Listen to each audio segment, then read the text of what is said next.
Mesa Verde is not only a national park, but it's also a World Heritage Center. When I was a little girl, we came here, we saw Spruce Tree House, and left. And when we brought our kids, when they were young, we did the same. We didn't realize there's so much more to Mesa Verde. So the beauty of being retired is we can meander. Yes. And we have learned so much more. Yes, and then we'll forget. And then we'll forget. It's a fairly long drive once you get into the park to actually reach the cliff dwellings.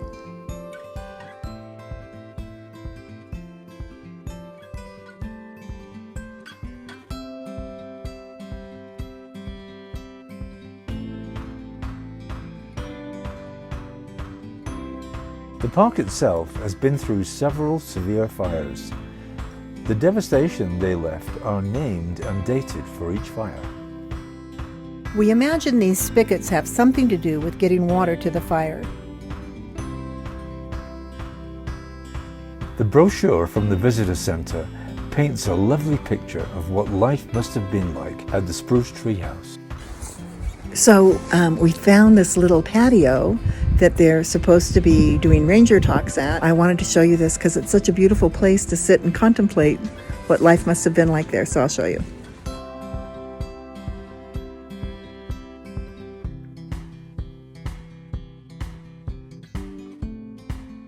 Archaeologists used to say that the Anasazi lived here, and one day they just disappeared.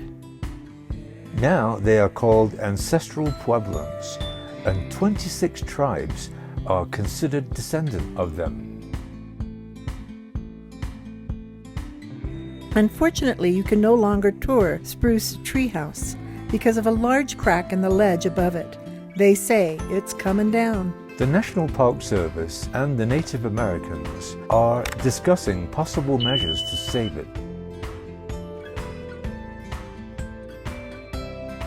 We hadn't bothered with this museum before, and I have to tell you, it's one of my all-time favorites. From different shards, archaeologists have determined the creative journey the natives made in pottery, pit houses, and pueblo dwellings. Pottery made out of just clay broke apart too easily. But when they mixed it with straw, the straw burned in the oven and left holes. But mixing clay with ground mica worked perfectly.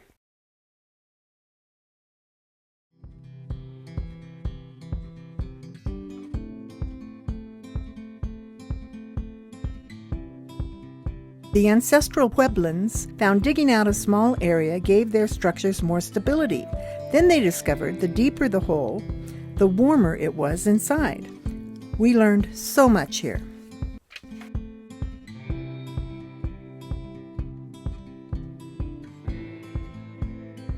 On Farview Drive, they have a little restaurant and a gift shop and a picnic area. And here horses from the Ute Mountains just love to wander by and eat. Okay, so we're in Mesa Verde again. This is day 3 for us. We love it. Love it. And we've just discovered that this is an old Pueblo community. There was a road to the left, and what do we do when we see a road to the left? To take it. You take it. And we found this treasure here. Yeah. So we'll show you what we're finding. It's wonderful.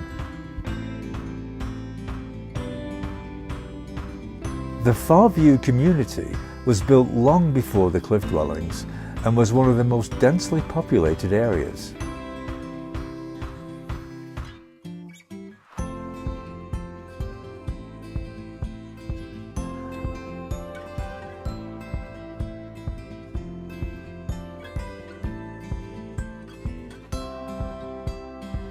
The kiva, or the ceremonial building, was the center of the community, with all the houses being built around it.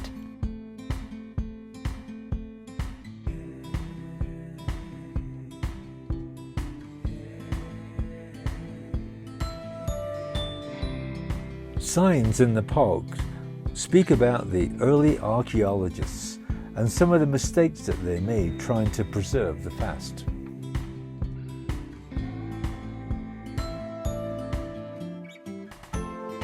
They give credit to not only the men, but the women as well.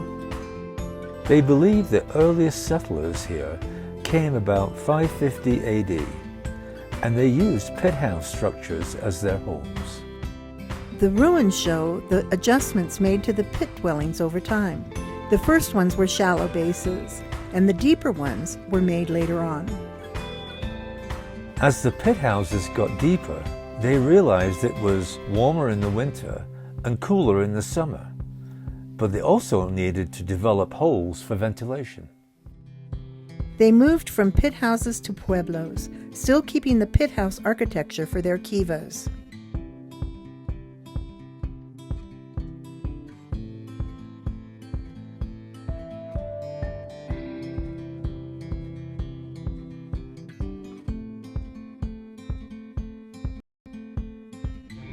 Still, what captures my heart are the cliff dwellings, the newest structures in the park.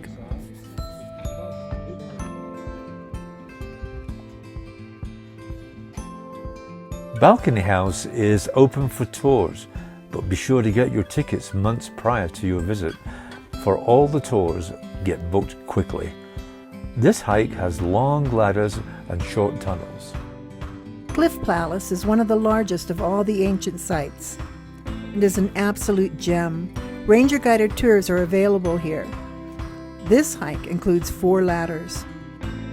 Try to pull over at each site because they're so different depending on what nature gave them to work with. The park offers many hikes and tours. Some are long and arduous hikes and others are short tours. Be sure to check for permits that are required for backcountry hiking. You can feel how old this place is. The National Park Service does an excellent job of painting the picture of what life must have been like here.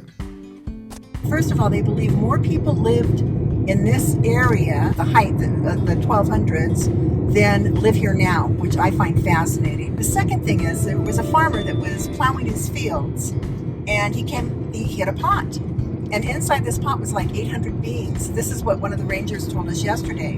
And so he planted them and collected the beans, and then they grew, and he saved them, and he planted them again, and they grew. And so now there's places where you can buy what they call Anasazi beans. Fascinating, fascinating. What was amazing though is that those beans that he found were hundreds, well, thousands of years old, but yet they still grew. They grew. Wow. Mesa Verde was an amazing experience. Truly amazing. You know, you do get the sense of the history of this place when you're driving through it. You know, as you said earlier, it's it feels ancient. It feels ancient. So Mesa Verde, put it on your bucket list. Go check it out.